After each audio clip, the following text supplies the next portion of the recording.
Assalamualaikum warahmatullahi wabarakatuh.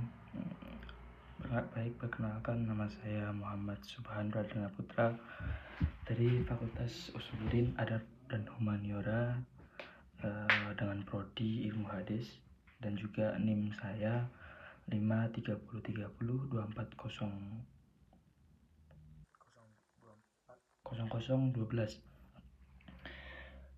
Baik, langsung saja. Di sini saya akan memberikan sebuah sedikit materi terkait dengan judul yang dibagikan oleh Bapak Abdul Latif di mata kuliah Psikologi Agama dengan tema perkembangan kejiwaan agama dari masa kanak-kanak hingga dewasa. Jadi sebelum menuju ke pembahasan, di sini kita harus mengetahui dulu kejiwaan agama itu apa gitu. Jadi kejiwaan agama itu adalah perkembangan sikap, keyakinan, dan penghayatan seseorang terhadap agama yang berubah sesuai dengan tingkat usia dan juga kematangan psikologinya gitu. Sejak masa kanak-kanak hingga dewasa itu kan pemahaman dan pengalaman itu kan agama yang mengenangani dari perkembangan mereka gitu. Jadi di perkembangan anak-anak itu pada masa ini itu pemahaman agama masih bersifat meniru dan sederhana. Anak-anak meniru ajaran agama dari orang tuanya, dari guru, dari lingkungan sekitar, tanpa banyak pernyataan dan alasannya. Ya, contohnya gini, anak belajar berdoa sebelum makan karena diajarkan orang tuanya. Dan juga ada lagi contoh, anak ikut sholat berjamaah karena melihat keluarganya melakukannya sholat. Itu juga di usia masa remaja juga kan. Pada masa remaja itu seseorang mulai berpikir tentang mulai berpikir kritis lah, seiring dan pernyataan ajaran agama yang diterimanya gitu. Terus di remaja kan juga memulai mencari identitas diri dan berusaha memahami makna agama secara lebih mendalam.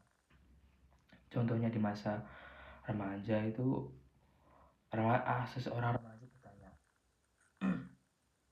mengapa sholat wajib dilakukan 5 kali sehari?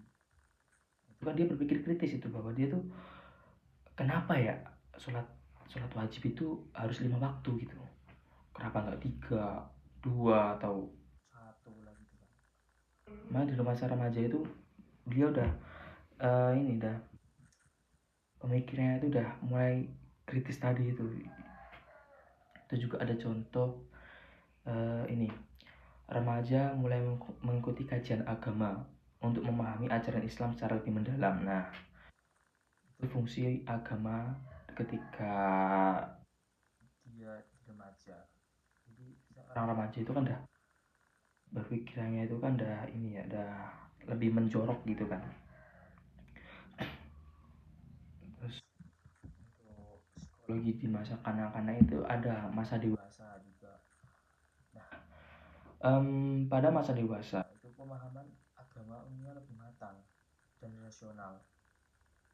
Individu mampu menghayati nilai-nilai agama serta menjadikan pedoman dalam kehidupan sehari-hari untuk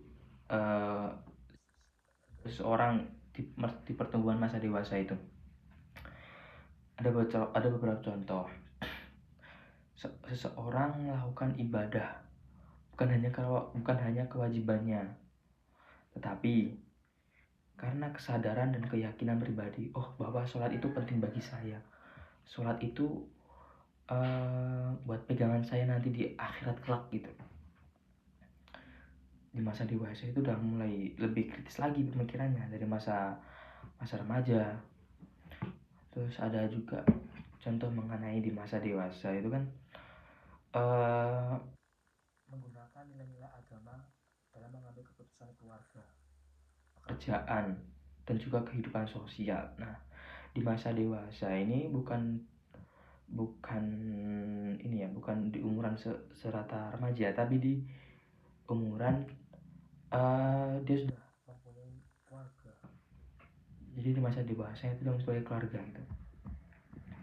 Karena dia udah mulai mengambil keputusan di dalam pekerjaan, ekonomi, kehidupan sosial, dan juga keluarga untuk anak-anak gimana. Jadi dia itu udah memikirkan sepanjang sedetail itu gitu. Baik, untuk ini ya, ini kan udah ada 3 kategori tadi: masa kanak-kanak, masa remaja, dan juga masa dewasa. Tadi kan sudah saya jelaskan. Nah, untuk mengambil kesimpulan dari 3 tersebut, itu perkembangan kejiwaan agama yang berlangsung secara bertahap gitu. Jadi pada masa kanak-kanak itu agama dipahami melalui peniruan, dan juga pada masa remaja itu melalui pencarian dan pemahaman kritis. Nah, sedangkan yang fase ketiga itu sedangkan pada masa yang dewasa agama itu dihayati secara sadar, oh bahwa aku gini gitu, dan juga menjadi pedoman hidup dia, karena dia penting, agama itu penting buat dirinya. Gitu ya. Jadi dengan demikian kematangan keagamaan itu seseorang berkembang sering dengan pertumbuhan di usia dan pengalaman hidupnya gitu. Jadi pelajaran yang bisa diambil itu bahwasanya untuk di masa dewasa itu kita harus mengetahui dan juga berani mengambil keputusan itu, karena dampaknya untuk kita dan juga anak-anak kita di usia masa dewasa dan juga di usia masa remaja.